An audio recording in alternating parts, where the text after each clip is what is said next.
Bonjour Monsieur Asselineau, comment voyez-vous la situation en Syrie? Bonjour à toutes et à tous. Nous sommes aujourd'hui le dimanche 29 novembre 2015.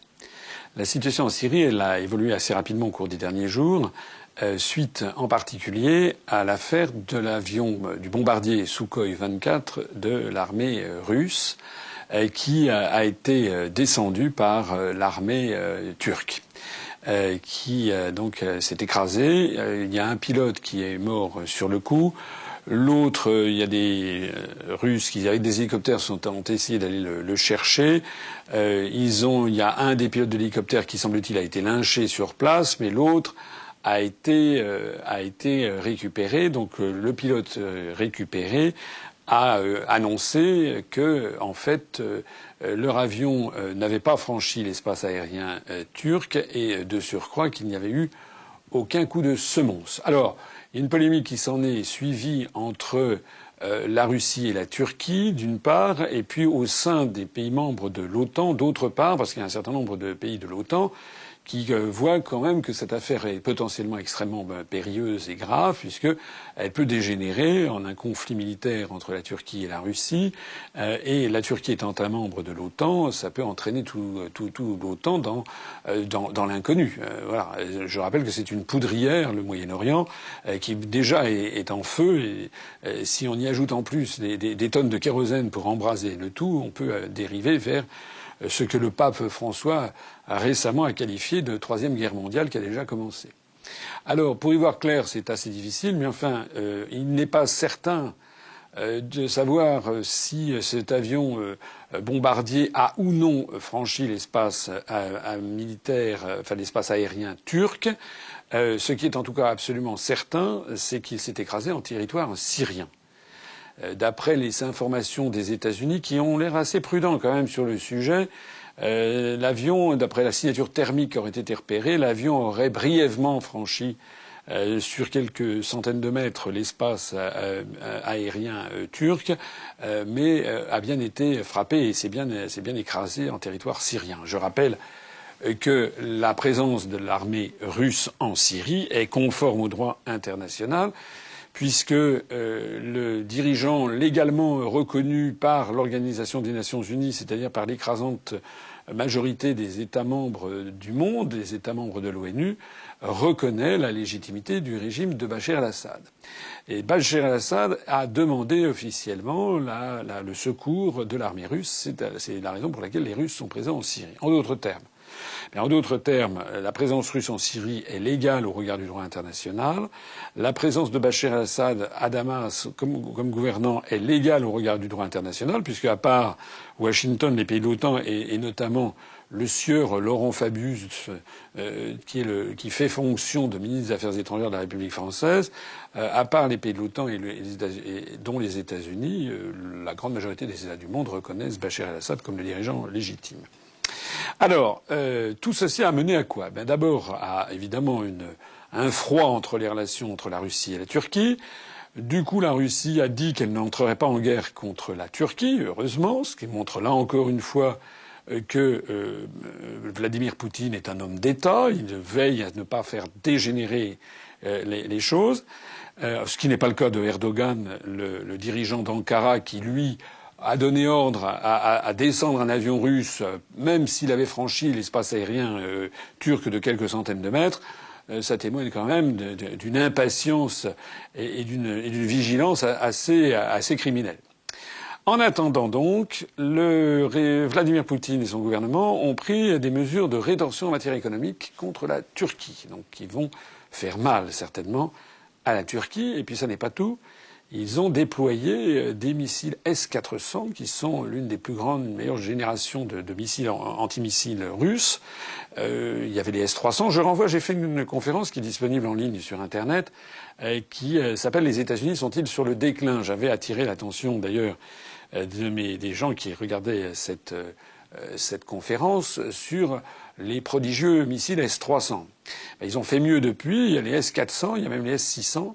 Et la Russie a déployé en Syrie des missiles S-400. Alors je ne sais pas si les auditeurs sont familiers de ça. Je ne suis moi-même pas un grand expert.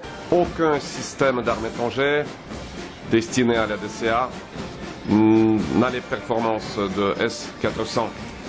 La destruction de tout matériel de frappe aérospatial ennemi est garantie à 100%, à une distance de 400 km. Enfin, ce que je sais, c'est que ce sont des missiles qui peuvent couvrir, donc qui peuvent protéger l'ensemble de l'espace aérien syrien. Si j'ai bien compris, il y a 72 têtes qui sont embarquées dans chaque tir de missile S-400 et qui peuvent frapper tous azimuts. C'est une arme assez prodigieuse et qui a, d'après, je crois, les spécialistes, plusieurs années, peut-être même quelques décennies d'avance sur les armes comparables américaines. De telle sorte que les Russes sont en train de sanctuariser l'espace aérien syrien, de telle sorte que les armées de l'OTAN, les avions de l'OTAN ne peuvent plus intervenir s'ils ne demandent pas l'accord des Russes, puisque les Russes, je crois, n'ont pas fait mystère qu'ils pourraient envoyer les missiles S-400 s'il y avait des avions qui allaient au-dessus du territoire syrien sans leur accord.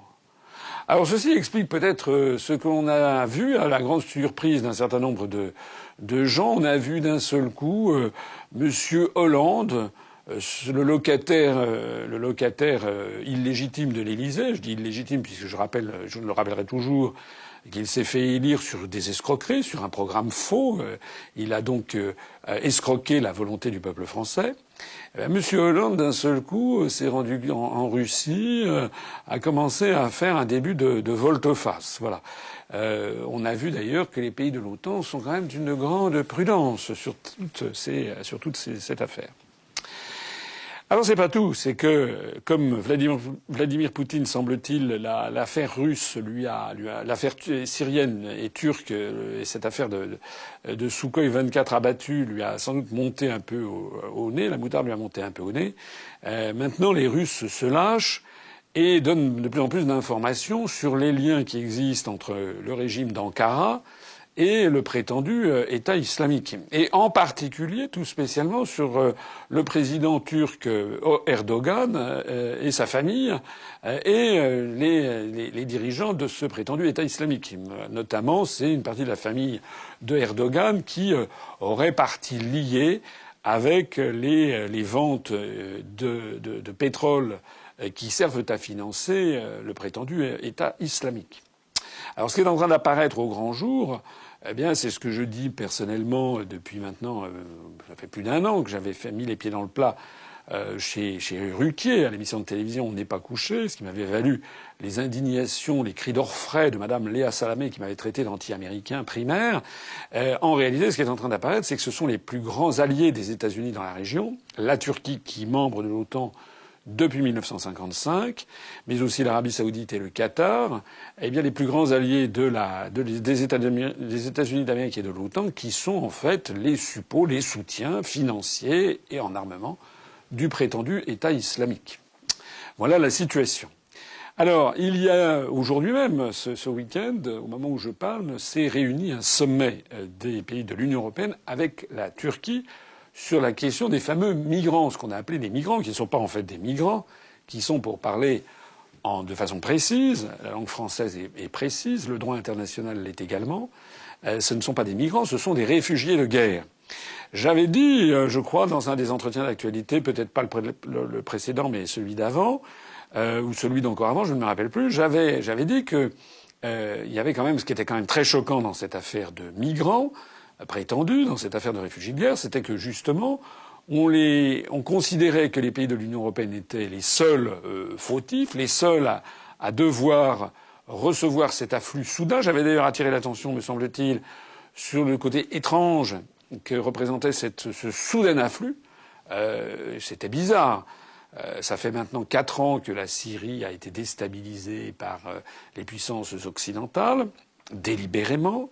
Il y a eu d'ailleurs, je crois, quelque chose comme 250 000 morts depuis que les États-Unis et leurs domestiques ont commencé à vouloir déstabiliser le régime de Bachar el-Assad. Alors on peut dire que le régime de Bachar el-Assad était peut-être pas un régime très démocratique, mais d'une part, celui de l'Arabie saoudite ou celui du Qatar, soutenu à bout de bras par les États-Unis, l'est encore moins. Et d'autre part, Monsieur al-Assad n'avait pas fait 250 000 morts en 4 ans parmi sa population.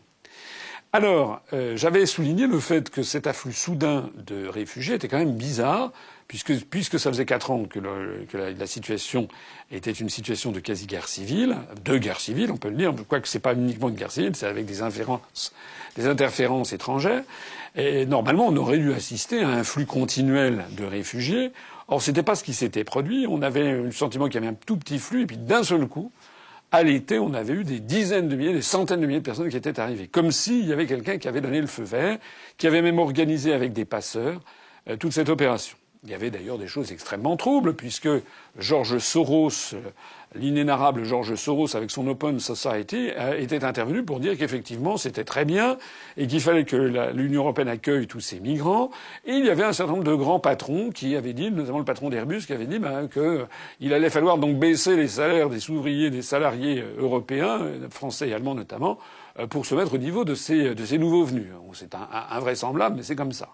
Il y a M. Moscovici d'ailleurs, le commissaire européen de nationalité française qui est à la Commission, qui s'était frotté les mains en disant que ça allait faire un petit surcroît de croissance, cet afflux de réfugiés. Et puis patatras.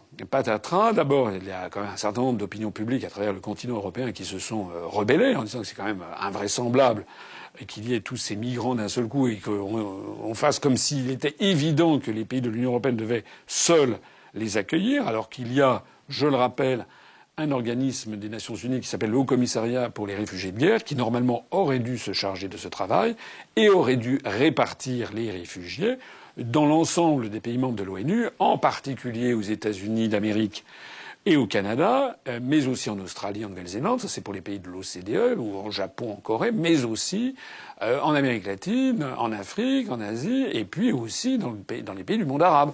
En particulier chez les frères arabes, notamment en Arabie saoudite et au Qatar.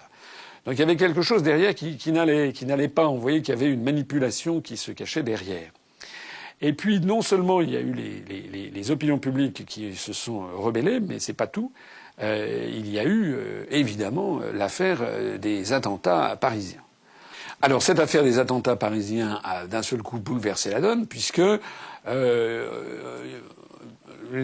là aussi, il y aurait beaucoup à dire sur ces attentats, puisqu'on ne sait pas, ces attentats, à peine sont-ils commis, ça rappelle ce qui s'était passé le 7 janvier avec l'attentat contre Charlie Hebdo et contre l'épicerie Cacher. Ça rappelle aussi l'affaire Mohamed Merah.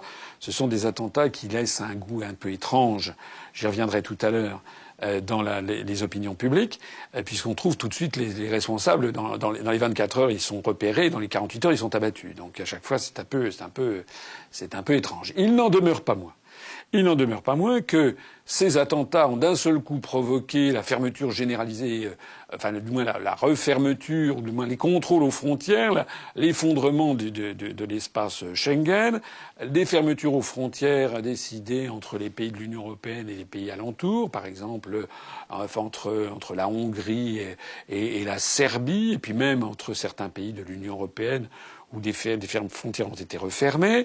Et puis d'un seul coup, Mme Merkel a été obligée de faire un virage à 180 degrés. Elle avait dit qu'elle allait accueillir 800 000 migrants dans l'année. D'un seul coup, elle a fait un virage à 180 degrés. Monsieur Hollande, qui fustigeait encore 48 heures auparavant ceux qui voulaient contrôler les frontières, d'un seul coup, Monsieur Hollande a proclamé la fermeture des frontières. Puis il a fait du rétropédalage en se rendant compte qu'on ne pouvait pas fermer les frontières parce que tout a été supprimé entre la France et les pays limitrophes, notamment entre la France et la Belgique, dont venaient d'ailleurs justement, semble-t-il, les assassins des attentats du 13 novembre à Paris.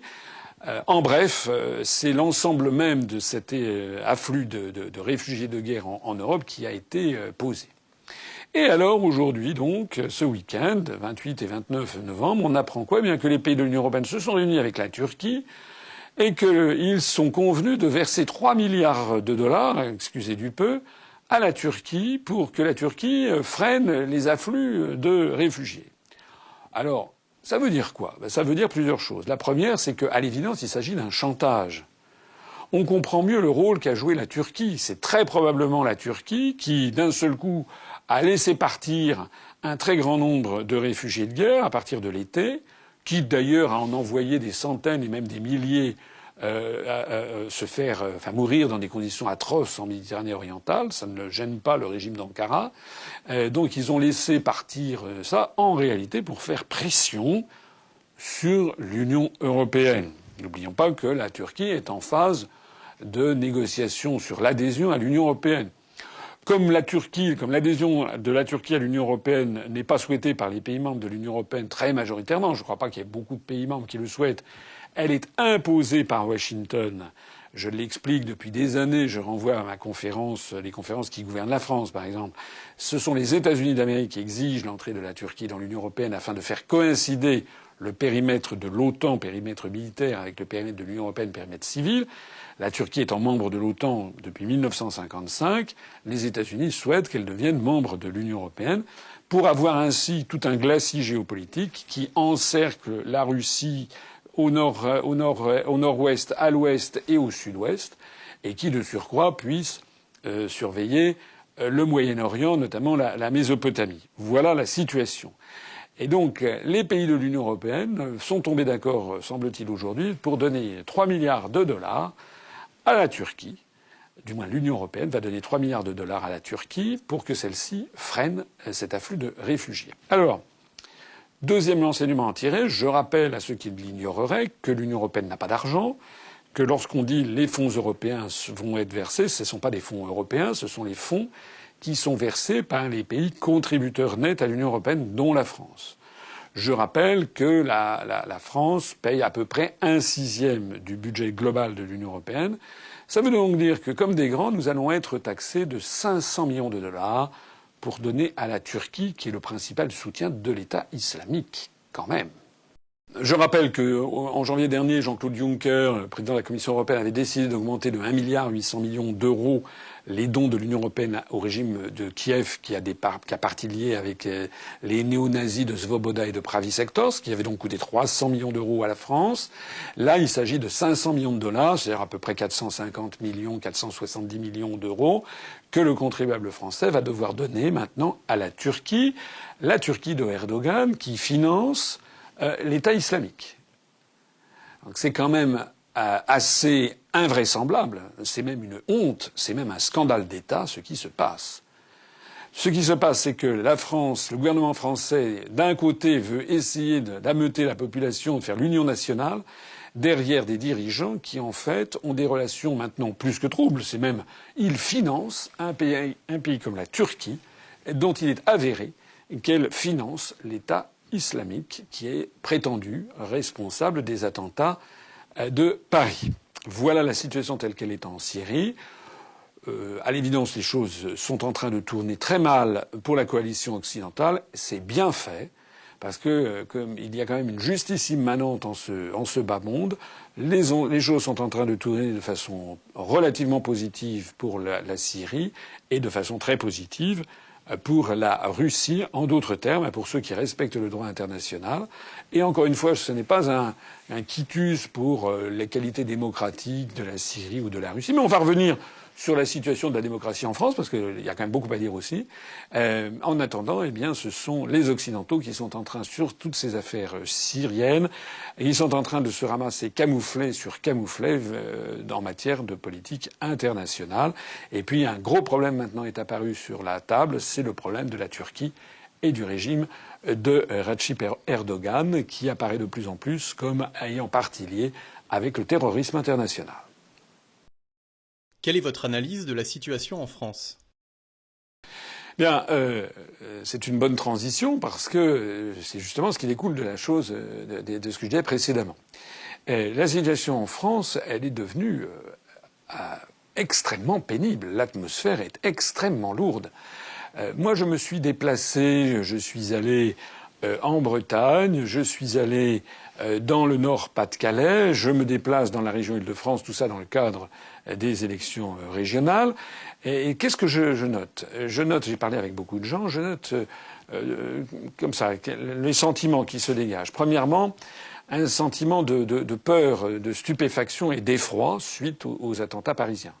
Les gens ont quand même été sous le choc un peu partout, comme nous l'avons été nous-mêmes à Paris, mais aussi dans les provinces. Ça, c'est le premier élément. Le deuxième élément, c'est que la population française ne réagit pas, me semble-t-il, comme elle avait réagi le 7 janvier dernier au moment des attentats de Charlie Hebdo. Au moment des attentats de Charlie Hebdo et de l'épicerie cachère de la porte de Vincennes, il y avait eu quand même un phénomène d'union nationale que moi j'avais quand même un peu regretté, non pas que je sois contre l'union nationale, mais parce que j'avais trouvé que les gens s'étaient un peu enflammés rapidement dans une affaire qui n'était quand même pas parfaitement claire, qui d'ailleurs reste toujours avec des grosses zones d'ombre, sur non pas tellement sur les auteurs que surtout sur les commanditaires ultimes de ce qui c'est de cette affaire du 7 janvier. Il y a quand même beaucoup de zones qui n'ont toujours pas été éclaircies. Mais on peut dire que le 7 janvier, il y avait quand même eu une certaine forme de réaction d'unité nationale sur cette question. Ça n'est pas du tout le cas cette fois-ci. Et moi, ce que j'ai entendu, mais vraiment partout, c'est beaucoup de gens qui disent tout ça est quand même bizarre. Par exemple, quelque chose qui n'est pas passé dans l'opinion, c'est l'affaire du passeport. Parce que, à chaque fois qu'il y a des attentats criminels, on trouve un passeport ou la pièce d'identité sur le tableau de bord ou en bas d'un immeuble, ou etc. À chaque fois, on trouve le truc. Et la réaction populaire, c'est quand même pas possible. Voilà. De façon très générale, les gens se disent qu'est-ce que c'est encore que cette histoire? On a encore retrouvé les pièces d'identité des auteurs. Deuxièmement, ce qui me passe également assez mal, c'est le sentiment qu'il s'agit quelque part au minimum d'une récupération politique et marketing. Il y avait eu le slogan « Je suis Charlie » qui avait été lancé comme un produit de marketing le 7 janvier dernier, quelques heures, on peut ne pas dire quelques minutes après les attentats, et ça avait été repris très très largement en France et à travers le monde. Et ben là, il y a eu la même chose. Il y a eu, alors on nous raconte, c'est du storytelling, comme on dit en américain. On raconte une belle histoire. Il y a quelqu'un comme ça qui, d'un seul coup, ayant été, épouvanté par les attentats, il y a de quoi être épouvanté, je reconnais, mais d'un seul coup n'aurait rien eu d'autre que, première réaction, c'est que de faire un logo et un slogan. Et ça a été relancé de la même façon. Cette fois-ci, c'était en américain, carrément, Pray for Paris, et puis avec une tour Eiffel. Eh bien, ça a beaucoup moins bien marché que le Je suis Charlie. Et beaucoup de gens dans la rue, des gens à qui j'ai parlé, ont dit qu'est-ce que c'est que cette histoire? D'abord, pourquoi c'est en américain, Pray for Paris? D'ailleurs, après, ça a été modifié, Je suis Paris, parce ça a vu que ça n'avait pas bien pris.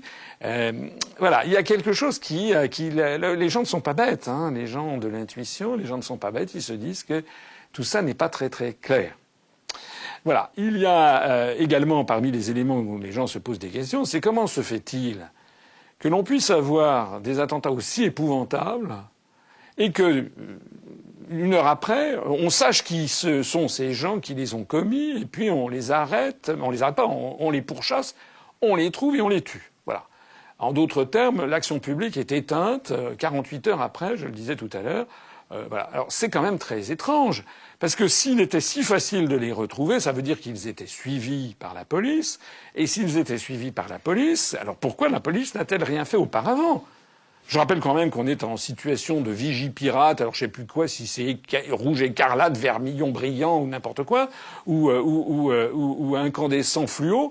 Mais ça fait maintenant des mois qu'on est en régime de vigie pirate permanent. Il suffit d'aller se balader dans les gares ou les aéroports parisiens, on voit des soldats avec des armes, avec des mitraillettes. Comment se fait-il donc dans ces conditions qu'il y ait des gens que l'on puisse retrouver dans l'heure qui suit et qui ne soient pas suivis auparavant? Ça défie quand même un peu l'imagination. Voilà. Il y a aussi, alors des rumeurs évidemment se sont emparées de la sphère Internet. Alors certains fustigent aussitôt le conspirationnisme, le complotisme. Je voudrais dire un mot à ce propos.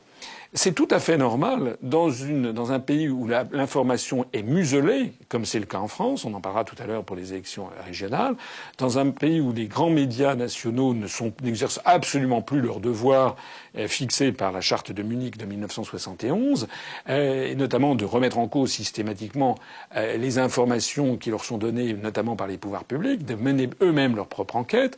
Eh bien maintenant, on a des gardes-chiourmes et qui sont là à traiter de complotistes ou de conspirationnistes, quiconque se permettent de poser des questions et d'émettre des doutes sur les versions officielles qui sont transmises. C'est une régression phénoménale.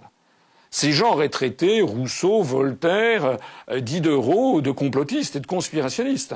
Il s'agit en fait de véritables fascistes qui sont là, des fascistes de la pensée, qui sont là pour intimer l'ordre que tout ce que disent les forces euro-atlantistes doit être cru immédiatement, sans aucune marge de manœuvre, ni d'interprétation, ni de questionnement. Ces gens, en fait, représentent de moins en moins de personnes, parce que le peuple français, comme la plupart des peuples, n'est pas bête, et se pose beaucoup de questions et demande de plus en plus des comptes. Alors, c'est la raison pour laquelle on est dans cette situation, comment dirais-je, très désagréable.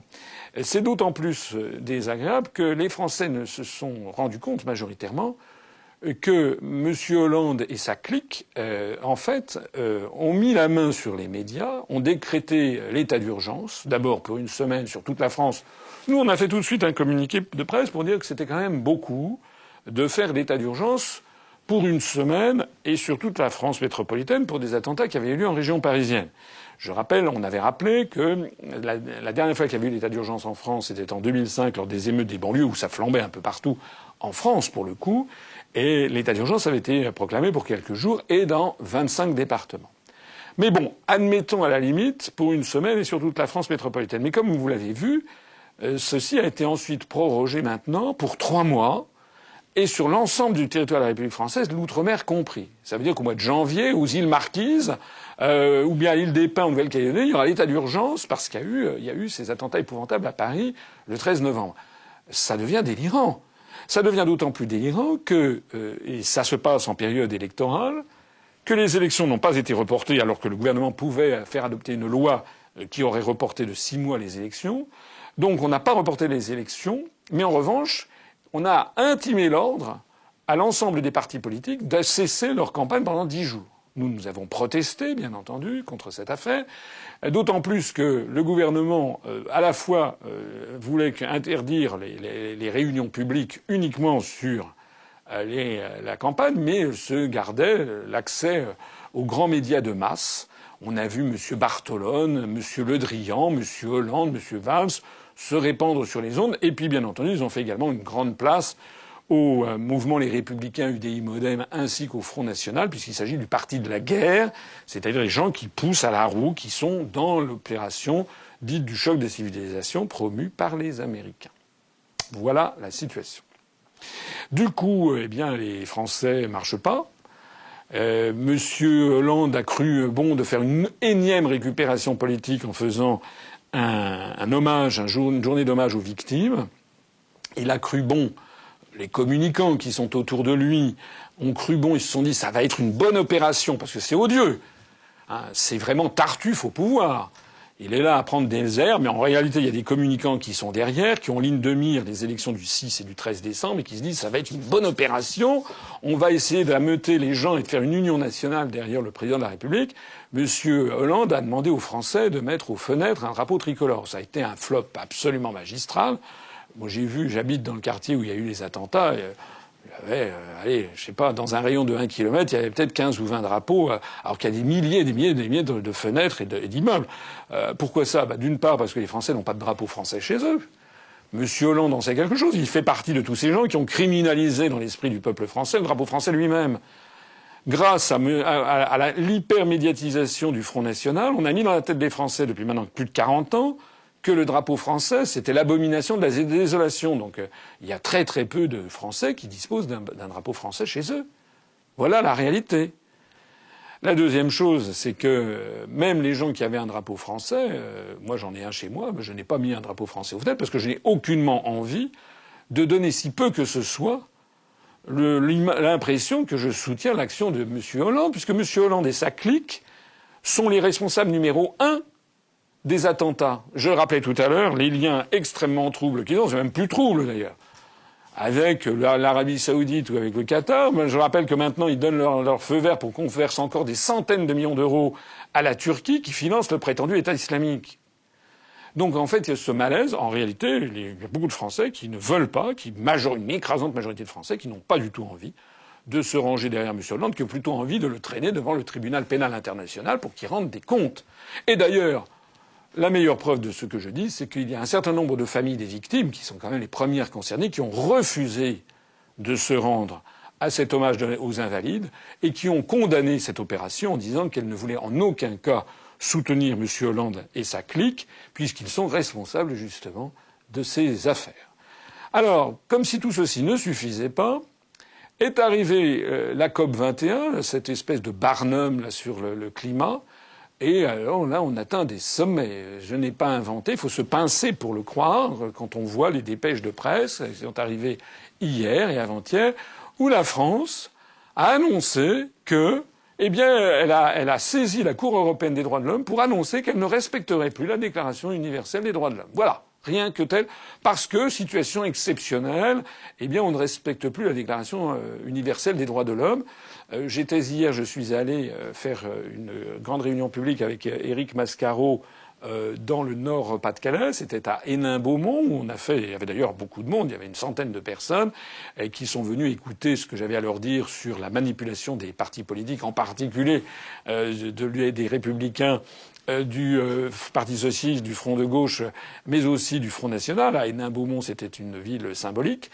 Eh bien, en revenant dans la nuit, nous avons été arrêtés au péage autoroutier par des gens qui ont demandé qu'est-ce qu'on faisait, où on allait, etc. Donc, on est dans une situation de plus en plus policière. La France a annoncé officiellement qu'elle ne respecterait plus jusqu'à nouvel ordre la Déclaration universelle des droits de l'homme. Rien moins. On apprend d'ailleurs aujourd'hui que des militants écologistes ont été priés de rester à leur domicile, n'ont plus le droit de sortir de chez eux. Voilà, comme ça, parce que tel est le bon plaisir du prince. Ça me permet de conclure sur cette affaire en rappelant quelque chose que je crois très important, enfin en affirmant quelque chose que je crois très important. Pendant les élections régionales, on est contacté par un certain nombre de journalistes qui veulent nous faire passer pour des gens de droite ou d'extrême droite. En tout cas, vous parlez comme le Front National, ce qui est faux, et donc vous êtes d'extrême droite. Tous nos adhérents et sympathisants connaissent la manipulation. Elle mérite quand même toujours d'être élucidée. Hier soir, justement, j'étais à Hénin-Beaumont, il y avait un journaliste de La Voix du Nord et qui me posait la question. Alors je lui rappelle le positionnement défini par le ministère de l'Intérieur, qui est la seule autorité en France apte a donné un positionnement officiel, nous a classés en divers, donc ni à droite ni à gauche. Mais j'ai fait remarquer au journaliste, qui avait l'air un peu ébaubi, quand je lui ai dit, j'ai fait remarquer au journaliste que le gouvernement actuel est le gouvernement le plus à l'extrême droite que la France a connu depuis 1944. Et je pèse mes mots. Et il faut regarder la réalité en face. Ça n'est pas parce que M. Hollande et sa clique s'appellent socialistes qui ne sont pas d'extrême droite. D'ailleurs, le parti nazi, c'était national-socialiste. Donc il faut se méfier des termes. M. Hollande et son gouvernement ont un gouvernement qui, premièrement, remet en cause tous les acquis sociaux des Français obtenus par les parents, les grands-parents, les arrière-grands-parents, les arrière-arrière-grands-parents. Toutes nos conquêtes sociales sont remises en cause les unes après les autres pour le plus grand profit des grands détenteurs de capitaux et des grandes entreprises. Deuxièmement, M. Hollande s'est fait élire, je le rappelais tout à l'heure, je ne cesserai de le redire, et s'est fait élire sur une escroquerie. Il s'est fait élire en disant « Mon adversaire, c'est la finance ». Rappelez-vous le discours du Bourget. En réalité, il est le premier domestique des grandes organisations financières et industrielles qui tiennent le monde euro-atlantiste. Il a d'ailleurs nommé Emmanuel Macron, qui est un monsieur qui ne payait même pas d'ailleurs sa cotisation au PS, d'après ce qu'on a compris. Il devait avoir, comme tout était venu, il devait avoir sans doute un prurit aux mains lorsqu'il s'agissait de faire un chèque pour payer sa cotisation au PS. Mais monsieur Macron n'a été jamais élu par personne, il ne s'est présenté à aucune élection. Monsieur Macron arrive au gouvernement pour tailler en pièces ce qui reste du droit social, de façon totalement unilatérale et dictatoriale. Deuxièmement. Troisièmement, le gouvernement actuel soutient, finance, je l'ai dit tout à l'heure, je l'ai rappelé, le gouvernement de Kiev, gouvernement ukrainien, issu d'un coup d'État fomenté par les Américains et qui a fait alliance avec Svoboda et Pravi Sektor, ce sont les deux grands mouvements néo-nazis en Ukraine. C'est pas moi qui le dis, c'est une réalité absolue. Le gouvernement français soutient un gouvernement qui a fait des alliances avec des néo-nazis. Quatrièmement, le gouvernement actuel soutient les gouvernements en Estonie ou en Lettonie qui donnent comme modèle à la jeunesse lettonne et estonienne les Waffen-SS nazis. Monsieur Le Drian est allé se rencontrer avec son homologue de l'Estonie il y a quelques mois, et l'homologue en question qui soutient la reconnaissance des Waffen-SS de son pays. C'est au point, je le rappelle, l'UPR est le seul mouvement politique français qui, tous les automnes, se scandalise, nous publions à chaque fois un communiqué, de constater que la France refuse de condamner la glorification du nazisme à l'ONU. C'est une résolution qui est présentée par la Russie à chaque automne, qui condamne ce qui se passe en fait en Lettonie et en Estonie, la glorification du nazisme. Cette résolution proposée par Moscou est soutenue par à peu près 130 pays dans le monde, tous les pays latino-américains, tous les pays africains, les pays du monde arabo-musulman, les pays d'Asie, la Russie elle-même, etc. Et les seuls qui votent contre, c'est les États-Unis et puis le Costa Rica et les îles Marshall qui sont leurs obligés, et puis les pays de l'Union européenne. La France refuse de condamner la glorification du nazisme. C'est arrivé plusieurs fois, c'est pas arrivé une fois. Quatrièmement. Cinquièmement, la France, je l'ai rappelé tout à l'heure, intervient illégalement en Syrie, piétine et viole le droit international, puisqu'elle intervient en Syrie sans avoir la demande du régime légitime et sans avoir le feu vert du Conseil de sécurité des Nations unies. La France piétine le droit international. La France, par ailleurs, met sous une surveillance accélérée l'ensemble de la population. Maintenant, nous sommes suivis constamment. Il y a de plus en plus de caméras de surveillance. On peut avoir accès, les autorités françaises peuvent avoir accès sans qu'il y ait un juge d'instruction, peuvent avoir accès à vos communications Internet, etc., ou à l'ensemble de vos communications. Donc c'est viol de la vie privée. Et puis voici maintenant que la France annonce clairement qu'elle ne va plus respecter la Déclaration des droits de l'homme. Sans parler du fait qu'elle a décidé de ne plus demander l'avis aux populations pour savoir, par exemple, ce qu'ils pensaient de la réforme des collectivités territoriales. J'en parle au cours de cette campagne. Auparavant, il y avait le Code des collectivités territoriales de 2010 qui obligeait de demander par référendum au peuple français s'il était d'accord quand on modifiait le périmètre d'une région ou d'un département, quand on le supprimait. Maintenant, ça a été également retiré.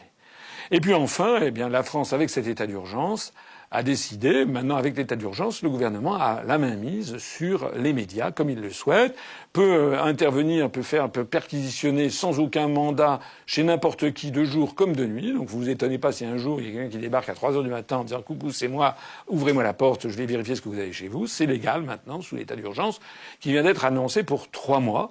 La France et M. Hollande a décidé, 3 jours après les attentats, de faire modifier la Constitution française.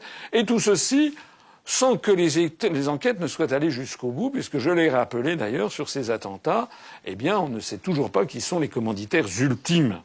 Voilà la situation. Donc, les Français, je crois que les Français commencent vraiment à le sentir. Sous ces airs bonasses, M. Hollande est un danger public numéro 1 pour la démocratie en France, les gens qui l'entourent également, et puis ceux qui sont de connivence avec lui, c'est-à-dire les Républicains et le Front National, tout autant. C'est donc vraiment le tocsin qu'il faut sonner. Si les Français ne se ressaisissent pas, majoritairement, si massivement ils ne se rendent pas, par exemple, je les invite à aller bien entendu aux urnes le 6 décembre pour se mobiliser, pour voter pour notre mouvement, parce que plus nous ferons de voix et plus d'un seul coup le gouvernement et puis ses affidés, le Front National et les Républicains, tous ces 3 grands mouvements qui ont mis sous leur chape l'ensemble des grands médias du pays, nous allons directement vers non seulement un désastre économique et social, mais vers la privation de nos libertés. Ainsi, encore une fois, l'UPR apparaît comme ayant eu raison avant tout le monde, puisque, je le rappelle, notre slogan depuis maintenant des années, c'est que c'est l'union du peuple pour rétablir la démocratie. Comment se déroule votre campagne ? Eh bien, la campagne se passe à la fois bien et mal. Elle se passe bien parce que sur le terrain, on a quand même un très bon accueil. Il y a eu un petit fléchissement avec les attentats, parce que pendant quelques jours, il y a eu un effet de sidération dans la population. Donc les gens se sont... on ne pouvait pas vraiment parler politique avec qui que ce soit. Et puis, après avoir surmonté ça, la population, maintenant, revient à se manifeste son intérêt. Et je ne suis pas sûr que... Bon, ce qui a été prévu par le gouvernement, c'est qu'il a saisi l'occasion de ces attentats pour essayer de se refaire une popularité. C'est odieux, c'est ignoble, mais c'est comme ça. Hein. Je l'ai déjà dit tout à l'heure. Je ne suis pas sûr que ça va tourner à son avantage. Voilà. Il est probable que le Front National va faire un très bon score, puisque tous les médias lui servent la soupe. C'est d'ailleurs normal, puisque le Front National est devenu désormais le porte-parole des intérêts américains et atlantistes. Madame Le Pen, je le rappelle, au début de ce mois, a fait une déclaration qui ont été reprises par Le Monde. Il n'est plus du tout question de sortir de l'euro. D'ailleurs, il n'a jamais été question de sortir de l'euro sur aucune des professions de foi du Front National. Mais il en est encore moins question que jamais. Il est encore moins question de sortir de l'Union européenne. Il est encore moins question de sortir de l'OTAN. D'ailleurs, il n'en avait jamais été question. Mais en revanche, Madame Le Pen retrouve ce qui a toujours été le fonds de commerce du Front National, taper sur les immigrés, taper sur les Arabes, taper sur les musulmans. Ça, c'est son grand fonds de commerce. Voilà. Elle l'a trouvé. Et alors, Madame Le Pen nous a sorti quelque chose d'assez drôle, finalement. Elle a dit que si elle arrivait au pouvoir, eh bien, elle demanderait à l'Union européenne de rendre aux Français leur souveraineté. Et si l'Union européenne rendait aux Français leur souveraineté, elle proposera aux Français de rester dans l'Union européenne. Ça sent le Tsipras et le Syriza à plein nez. Bon.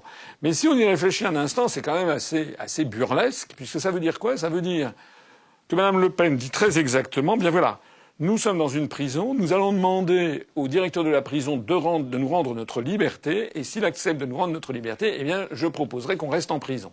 C'est exactement ce qu'elle a dit. C'est évidemment, j'allais dire un gros mot. Je n'ose pas le dire, mais c'est vraiment se moquer du monde, mais d'une façon extraordinaire. Alors, il y a de plus en plus de gens quand même qui se posent des questions. Les vidéos que j'ai faites, les entretiens d'actualité, le dernier entretien d'actualité a eu un grand succès. Il y a évidemment toutes nos têtes de liste. Charles-Henri Gallois qui a fait des interventions remarquables sur plusieurs radios. Alain Fédel, Jean-François Gourvenec, Éric Mascaro, William Doué, Daniel Romani, Yvan Hirimiris, David Wenzel, Thierry Fouquiaux ont fait tous d'excellentes prestations sur différents médias. Jean-Christophe Loutre également, je vais aller le soutenir en Normandie, à Barentin, mardi. Donc globalement, ils sont très bien accueillis sur le terrain et puis ils commencent à percer dans les médias locaux. Un petit peu, pas beaucoup, mais un petit peu, tout petit peu. France 3 ici ou là, et les journaux locaux l'ont signalé. C'est encore mieux à l'île de la Réunion, parce qu'à l'île de la Réunion, on a traditionnellement plus facilement accès aux médias de l'île, qui ont beaucoup plus de réflexes démocratiques qu'en métropole. Et David Apadou, mais aussi Dominique Fruth, peuvent avoir accès aux médias d'une façon relativement plus aisée. Donc tout ça, c'est très bien. On sent sur le terrain qu'il y a un véritable accueil et ça se traduit, et les gens qui sont à l'UPR ou nos sympathisants le notent, ça se traduit par une augmentation en flèche, d'une part des consultations de notre site, également des vidéos, une augmentation en flèche du nombre de j'aime sur la page Facebook. On en est maintenant à quasiment 1000 j'aime de plus par semaine. C'est un peu la partie émergée de l'iceberg, mais ça fait quand même, c'est un indicateur. Et puis surtout, une augmentation en flèche du nombre de nos adhérents et également des dons pour la collecte. Nous allons franchir probablement aujourd'hui ou 29 novembre ou demain 30 novembre, nous allons franchir en matière de collecte 500 000 euros. Depuis le 27 juillet que j'ai lancé la collecte pour financer la campagne pour les élections régionales. Il en reste. Nous avons chiffré à 700 000 euros nos besoins. Il reste encore 200 000. Mais nous avons négocié avec l'imprimeur des délais de paiement de telle sorte qu'on peut maintenant à peu près être rassuré sur le fait que eh bien cette campagne sera financée. Je dis rassuré, le premier à être rassuré, c'est quand même moi. C'est quand même moi, en tant que président de l'UPR, qui ai signé les commandes des tracts, des affiches, des professions de foi et des bulletins de vote. Et si nous n'arrivons pas à financer tout ça, c'est quand même moi qui suis responsable financièrement. Et donc, ça serait un peu fâcheux. Voilà, si j'avais une dette de 200 000 euros, je ne sais pas ce qui m'arriverait. Alors, on a donc fait un pari, et ce pari est en train de marcher. J'en profite pour remercier toutes celles et tous ceux qui ont participé à cette collecte, soit sous forme d'adhésion, soit sous forme de dons. Parce que il y a des dons très importants qui ont été donnés, qui d'ailleurs vont ouvrir droit à l'octroi, comme je l'avais promis, des médailles. Je vais les présenter dans un instant parce qu'on vient de recevoir les médailles d'argent et de bronze. Je vais les présenter dans un instant. Mais il y a également eu beaucoup d'adhésions et actuellement nous sommes au rythme. Selon les jours, ça varie entre 20 et 38, 39 adhésions. Il n'est pas exclu qu'un de ces prochains jours, on dépasse 40 adhésions par jour.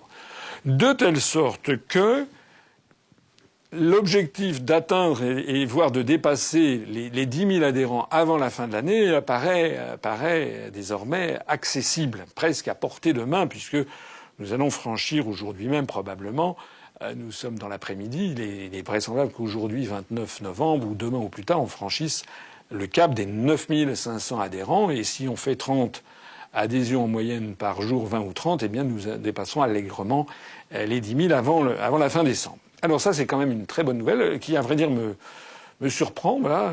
Pour le coup, je me suis un peu trompé parce que je pensais, je crois que je l'avais dit, je n'anticipais pas il y a encore quelques mois qu'on atteindrait les 10 000. J'avais évoqué 9 500. Donc il faut réévaluer à la hausse ces prévisions. Tout ça est évidemment excellent. Évidemment, il reste maintenant à ce que ça se traduise dans les urnes, mais on a quand même un très bon accueil local. Alors tout ça, c'est le côté positif.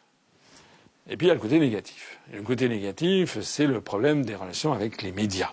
Pas les médias locaux, qui désormais, même France 3 en région, maintenant, a donné, c'est petit, c'est tout petit, c'est parfois 1 minute 30. Ici ou là, c'est parsemé un petit peu de venin, de choses venimeuses. Mais on peut dire que même France 3 en région a bougé un petit peu. Voilà. On passe relativement facilement dans des médias, dans des journaux comme, voilà, je disais tout à l'heure La Voix du Nord, mais ça peut être La Nouvelle République du Centre, mais ça peut être, enfin, je vais pas citer les journaux locaux. Il y en aurait de nombreux à citer. Donc ça, c'est un point qui est positif avec les médias. Et puis, je l'ai déjà dit tout à l'heure, les radios communautaires, qui nous donnent la parole, y compris à moi. Il faut donc avoir des radios, que ce soit, moi j'ai passé sur Radio Notre-Dame, donc qui s'adresse plutôt à nos concitoyens catholiques. Beaucoup de radios qui sont proches des immigrés du Maghreb. Moi, j'ai parlé sur Radio France Maghreb 2, Beurre FM, Radio Soleil, donc qui s'adresse plutôt à nos compatriotes musulmans.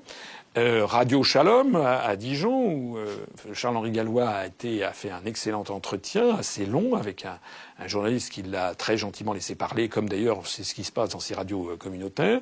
Donc ça, avec nos compatriotes juifs. Et puis également, j'ai parlé sur Radio Alpha, nos compatriotes d'origine portugaise. Radio Tropique, nos compatriotes qui sont outre-mer. Et puis, enfin, j'en oublie certainement, des radios locales. J'ai parlé sur Radio Sensation dans les Yvelines, TV Fil 78 dans les Yvelines, BPM qui est une radio près de Mantes-la-Jolie, de la même façon que, eh bien, à travers toute la France, des têtes de liste ont pu parler à des radios locales. Là où il y a un problème, un vrai problème, c'est dans les grands médias nationaux, notamment dans les grands médias nationaux audiovisuels ou les très grands journaux. Nous n'arrivons pas, nous avons une fin de non-recevoir de la part de M. Bourdin sur Radio Monte-Carlo. Donc nous allons prendre les mesures qui s'imposent. M. Bourdin, au cours des 2 derniers mois, a accueilli, par exemple, à nombreuses reprises des représentants des Républicains ou du Parti socialiste, ou bien entendu du Front National, puisque le Front National semble avoir les clés du studio, ils s'invitent quand ils veulent. M. Bourdin, par exemple, au cours des 2 derniers mois, a accordé 2 fois 20 minutes, ou à l'heure de plus grande écoute, à ce génie, c'est ce titan de la pensée qui est Madame Nadine Morano, qui a donc eu droit à 40 minutes. Vous savez, c'est elle qui a fait des déclarations qui ont mis le feu aux poudres sur des questions de race, etc. Bon, Madame Morano a eu droit à 40 minutes chez Monsieur Bourdin. Et nous n'avons pas eu droit à une seconde. C'est pire qu'au moment des européennes, puisqu'au moment des européennes, j'avais quand même été invité par Monsieur Bourdin à parler pendant un peu plus de 3 minutes. Il m'avait certes invité avec le parti du vote blanc, histoire de faire comprendre aux auditeurs qu'on était des folklos, mais en réalité, j'avais quand même parlé à peu près 3 minutes. Bon, j'avais quand même eu ça. Ça nous avait d'ailleurs valu immédiatement un grand nombre d'adhésions, de soutien. Bon, et c'est ça qu'ils ne veulent pas. Là, alors que depuis les européennes, on a dû passer de 4 000 à 10 000 adhérents, que nos scores sont donnés 4 fois supérieurs. Là, nous avons eu droit à 0 heure, 0 minute, 0 seconde. C'est un scandale. Ce scandale se retrouve sur les TF1, France 2, se retrouve sur Europe 1, RTL, France Inter, France Culture et toutes ces grandes radios et chaînes de télévision où nous sommes barrés d'une façon qui est honteuse, qui montre que la démocratie en France n'est plus qu'un leurre.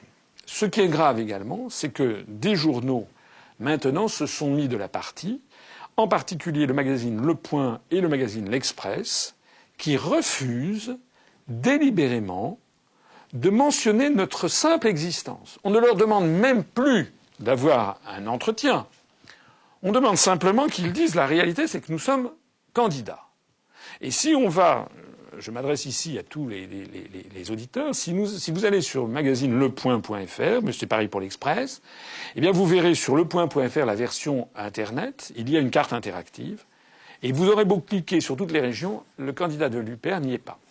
En région Île-de-France, vous avez en revanche 2 candidats pour les Républicains. Vous avez la tête de liste, Madame Pécresse, et vous avez le candidat pour tête de liste pour la ville de Paris, M. Bournazel. C'est pareil pour le Parti socialiste, où sur le point.fr, il y a 2 portraits pour M. Barthelone, tête de liste régionale, et puis M. Julien Drey, dont on pensait qu'il devrait plutôt raser les murs, compte tenu de son parcours dans les prétoires de la République et de toutes les mises en examen qu'il a collectionnées. Bon. Il y a également d'autres partis politiques, et nous n'y sommes pas. Alors nous avons été en contact avec eux depuis maintenant plusieurs mois, plusieurs semaines, plus d'1 mois et demi. Il y a d'ailleurs un journaliste qui est venu pour me faire un portrait qui a duré 2 heures et demie. Il était en commande puisqu'à la fin de l'entretien, il m'a interrogé si alors vous êtes d'extrême droite, etc. En réalité, il était venu en enregistrant la conversation, donc il m'a dit ça ne vous dérange pas si on enregistre. J'ai dit non, pas du tout. D'ailleurs, on va faire pareil. Donc du coup, nous avons enregistré la conversation de ce journaliste, et il sait que nous avons cette épée de Damoclès de balancer les 2 heures et demie d'entretien avec ce journaliste. Quand il est sorti de là, il a dit qu'évidemment il allait publier. C'était maintenant il y a plus de 3 semaines, ça va bientôt faire 1 mois. Ensuite, nous avons été en contact avec le responsable du point.fr, notamment celui qui tient la carte interactive, et qui a dit non, je ne vous y mettrai pas. Alors la raison pour laquelle, finalement, ils ont trouvé toujours une raison, c'est que nous n'avons pas de député. Oui, mais lutte ouvrière, pourquoi il y est Oui, mais c'est comme ça, voilà. C'est-à-dire que systématiquement, nous avons affaire à des escrocs, à des propagandistes, à des gens qui piétinent le métier de journaliste, et qui piétinent notamment comment on appelle ça, la charte de Munich de 1971, puisque à chaque fois, ils essaient de trouver n'importe quelle raison pour ne pas nous donner la parole. Ils vont bientôt me sortir qu'ils ne me donnent pas la parole. C'est comme Wikipédia français, parce que je ne suis pas né un 29 février, ou bien parce que je n'ai pas grimpé l'Everest en tongs, donc je ne peux pas me donner la parole. Voilà. Mais en revanche, si je dis, mais attendez, Madame Morano, Monsieur Barthelone, eux non plus n'ont pas grimpé l'Everest en tongs, oui, mais eux, ils sont connus. Voilà. On a affaire à c'est même plus de la mauvaise foi, c'est pitoyable. D'ailleurs, ils rasent les murs, ils ne nous prennent même plus au téléphone, ils ont honte. Alors je signale que nous avons décidé maintenant de porter plainte et nous allons attaquer ces journaux en justice. Pourquoi ? Parce que le magazine Le Point, par exemple, pour parler de lui, bénéficie de plus de 4 millions d'euros de financement de l'État. 4 millions d'euros de financement de l'État, c'est la loi d'aide à la presse. Ça veut dire que si l'UPR, on va voir le score que nous allons faire aux élections, mais on nous donne au niveau national, entre 1,5 et 2%. J'espère qu'on va faire plus. C'est d'ailleurs un score très important. Si on fait 1,5% ou 2%, c'est énorme compte tenu du très peu de nombre de gens qui nous connaissent encore. Je le rappelle toujours. Mais si on fait, mettons, 1,5 ou 2%, ça veut dire que statistiquement, sur les 4 millions et quelques d'euros que reçoit le magazine Le Point, eh bien, ça veut dire que il y a 60 à 80 000 euros qui sont versés au magazine Le Point par les impôts de gens qui sont des électeurs de l'UPR. Donc nous allons nous attaquer ce magazine, ce journal. On va faire pareil pour l'Express. On va faire pareil pour tous ceux qui bénéficient d'aides à la presse. Parce que cette aide est versée par l'État dans le cadre des aides à la presse pour favoriser l'expression pluraliste. Et donc nous allons maintenant demander à la justice de trancher ce qu'il pense de journaux qui touchent comme ça, qui palpent sur l'ensemble des contribuables français beaucoup d'argent, parce que s'ils n'avaient pas ça, ils tomberaient en faillite parce que les gens ne veulent pas acheter leurs torchons. Et nous allons demander à la justice de se prononcer si elle trouve normal, encore une fois, je ne demande même pas un article, mais si elle trouve normal que des grands magazines comme ça, financés par la puissance publique, au moment des élections, cachent l'existence même de candidats à leurs lecteurs. Et alors l'UPR dans tout ça? Je l'ai dit tout à l'heure. En ce moment, on augmente de façon très très importante le nombre de nos adhésions. Là, nous sommes aujourd'hui, à l'instant même où je parle, nous sommes le 29 novembre, il est 16h30, et donc nous en sommes à 9 494 adhérents. Donc ça va très très bien. Le nombre d'adhérents monte très très très vite. Je pense que nous allons faire un bon score à ces élections régionales.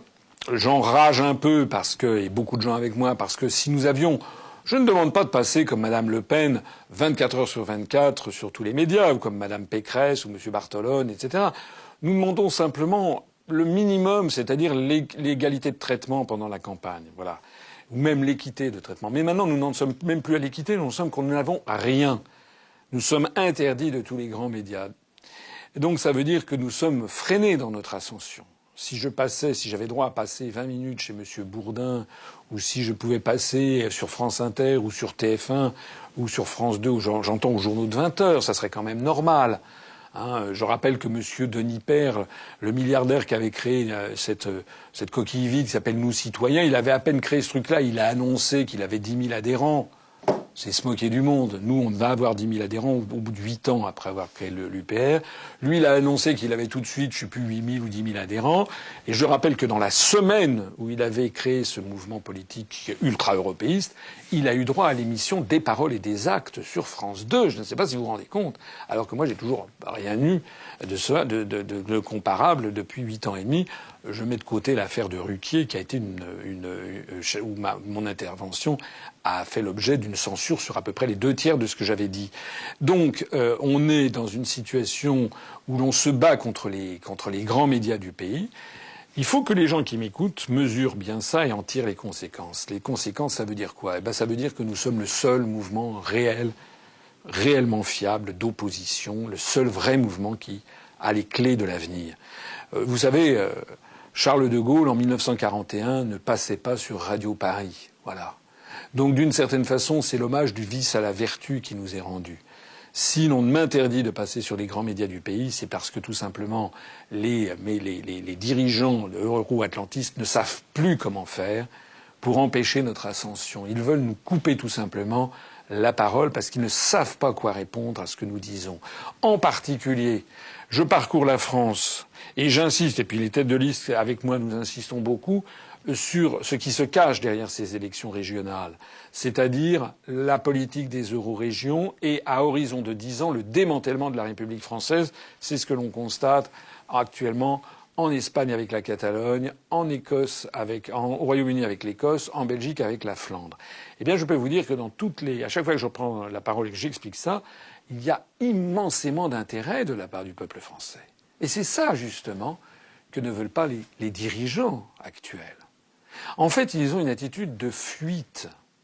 C'est d'ailleurs extraordinaire aussi, je le signale, c'est de voir comment les autres têtes de liste, dès que je suis dans un débat, prennent la poudre d'escampette. Ils font dans leur culotte.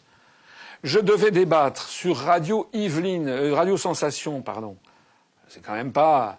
Je devais débattre sur Radio Sensation. Il devait y avoir M. Dupont-Aignan et M. Valorant de Saint-Just, la tête de liste régionale du Front National, la tête de liste régionale de DLR, M. Dupont-Aignan. Bon. Eh bien, l'un comme l'autre se sont décommandés dans les heures précédentes quand ils ont vu que j'arrivais. Tout le monde aux abris. Parce qu'ils ne savent pas comment répondre à mes interrogations, à mes analyses, et également aux questions que j'ai à leur poser. Parce qu'ils ne vivent que dans l'enfumage de leurs électeurs. Monsieur de Saint-Just, d'ailleurs, paraît-il qu'il est odieux. En plus, il paraît qu'au Front National, tous les échos qui me reviennent, c'est que tous les gens n'en peuvent plus de ce monsieur qui, par ailleurs, est mis en examen et l'un de ses collègues, qui est numéro 3 sur la liste, qui s'appelle Axel Lousteau, est lui aussi mis en examen. Alors l'un, c'est pour escroquerie, l'autre, c'est pour abus de biens sociaux, à moins que ça soit l'inverse. Voilà.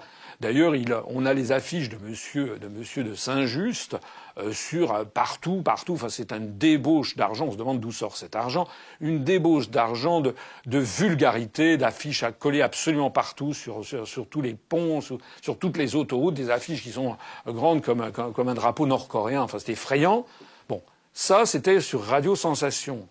Après ça, je participe à un débat sur IDF1 avec Madame Michel Cotta. Bon, là, il devait y avoir Monsieur Valorant de Saint-Just et Monsieur Dupont-Aignan. Là aussi, tout le monde aux abris. Ils se sont décommandés l'un et l'autre. Surtout ne pas débattre avec Monsieur Asselineau. Voilà, ils ont les jetons. Je devais débattre avec un débat à Banlieue Plus, dans la banlieue, en Seine-Saint-Denis, puisque se trouve que je suis tête de liste départementale en Seine-Saint-Denis. J'ai tenu à être tête de liste dans le 93, comme on dit, pour apporter mon soutien aux populations de Seine-Saint-Denis, montrer que nous sommes là pour défendre leurs intérêts.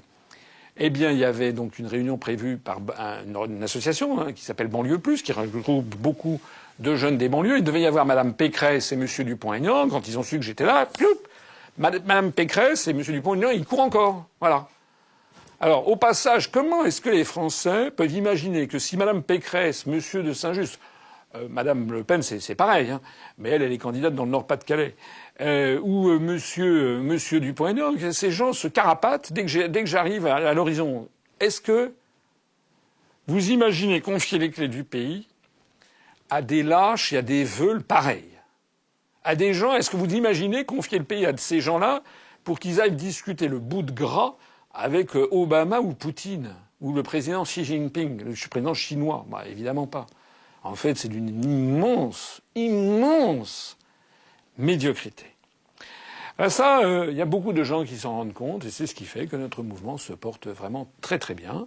Malgré le silence des médias, eh bien, c'est le parti qui monte. Alors ça tombe d'ailleurs finalement assez bien, puisque c'est le slogan que nous avons retenu. Le parti qui monte. Malgré le silence des médias, on avait beaucoup travaillé, je me permets de le dire, aussi bien les membres du Bureau national, auxquels je rends hommage, que les communicants que nous avons contactés, puisque nous avons Thomas, comment dirais-je, qui est un de nos adhérents qui vit au Canada, qui nous a donné un très bon coup de main sur le design, sur des idées tout à fait excellentes. Et puis également, nous avons des adhérents, Angélis et Johan, qui sont également des adhérents, qui ont une société de communication et avec qui nous avons principalement travaillé pour repenser notre logo, repenser la couleur, etc. On était évidemment un tout petit peu inquiet parce que il est de notoriété publique que quand on change une identité visuelle, comme on dit, on change un logo, on change une couleur, en général, ça suscite souvent un certain nombre de critiques. C'est le cas toujours. Parce que les gens considèrent que, eh bien, il y a toujours des gens qui sont un peu attachés au passé. Donc on avait fait ça avec quand même prudence. On avait voulu garder, bien entendu, le rameau d'olivier, garder le petit liseré bleu, blanc, rouge, mais on avait voulu avoir une couleur qui soit beaucoup plus reconnaissable, de telle sorte que les affiches se voient de loin, de telle sorte que les bulletins de vote se voient également sur les tables le jour du scrutin, de telle sorte qu'on ait un logo facilement identifiable également sur les médias, parce que celui qu'on avait auparavant dans les médias ou qui pouvaient nous donner éventuellement la parole, ou les instituts de sondage, eh bien c'était invisible. Voilà. Alors on a réalisé tout ça, notamment avec l'entreprise de communication dont je parlais, d'Angélis et Johan. Je tiens à leur rendre également hommage, ainsi qu'à Thomas, parce qu'ils ont fait quand même un excellent travail. Il y a pratiquement eu pratiquement aucune critique. Tout le monde a bien compris la nécessité d'avoir quelque chose qui frappe bien plus le public que les couleurs auparavant qui étaient très belles, que je le dis d'autant plus que j'en étais largement responsable, du gris perle et du petit liseré bleu blanc rouge, c'était quand même plutôt moi qui l'avais inventé, mais c'était à l'époque héroïque où on n'avait pas les moyens d'avoir recours à une société de communication. Or, je n'ai pas tous les talents et je ne suis pas du tout un communicant, donc là on a eu affaire à des vrais spécialistes qui nous ont donné des conseils excellents. L'accueil est excellent. Tout le monde trouve que les affiches sont vraiment très très visibles. Quand on les compare, par exemple, sur les panneaux électoraux, elles ressortent très très bien. On a eu également la chance, là aussi avec des adhérents, d'avoir recours à un véritable, j'allais dire, un petit génie de la photographie, qui avait, en marge de l'université d'Automne, avait organisé un petit studio de photos. Les photos des candidats sont réussies, c'est des belles photos. On a vraiment un très beau visuel. On a un slogan qui impacte très très fort. Le parti qui monte malgré le silence des médias, ça suscite beaucoup d'interrogations. Les gens se précipitent sur le site. Pour l'instant, je considère que cette campagne des régionales est, je pense, on peut à peu près le dire, quasiment un sans faute. Le premier sans faute ayant été d'avoir été en mesure de déposer le 1971 candidates et candidats. Voilà. Maintenant, on va voir les résultats. Je pense qu'on va faire un bon score, un score qui va surprendre. J'invite évidemment tous ceux qui m'écoutent à se mobiliser le jour du 6 décembre. Il faut qu'ils y aillent, qu'ils rappellent à leurs copains, leurs copines, leurs parents, leurs collègues. Il faut aller voter, il faut vraiment aller voter. Parce que, évidemment, plus le score que nous ferons sera important et plus il deviendra difficile et même impossible aux grands médias de cacher notre existence. Et c'est en fait le seul obstacle réel que nous avons encore face à notre ascension qui désormais a pris une tournure irréversible.